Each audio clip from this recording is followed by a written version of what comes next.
नमस्ते सम्पूर्णमा। विशेष मैले मेरो यो जुन लाइफमा एउटा सङ्घर्ष गरेको तपाईँहरू माझमा यो सेयर गर्न लागिरहेको छु। विशेष जसले पनि आफ्नो लाइफमा त सङ्घर्ष गरेको नै हुन्छ र मैले पनि केही आफ्नो जिन्दगी जिउने क्रममा केही सङ्घर्षहरू गरेको फोटोहरू तपाईँहरू माझमा राख्न लागिरहेको छु। सो जिन्दगीमा धेरै दुःख त गरियो, तर सबै अब आफ्नो आफ्नो भाग्यको खेल रहेछ होइन। अनि कुनै पनि काममा सक्सेस हुनु नसकेको महसुस गर्छु है।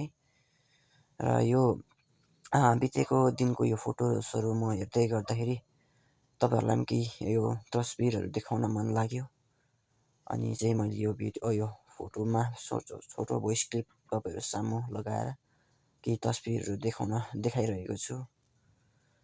जिन्दगीमा जसले पनि सङ्घर्ष त गरेको नै हुन्छ र मेरो पनि केही लाइफको केही छोटो सङ्घर्ष थियो। सो हेरिदिनुहोस् ल।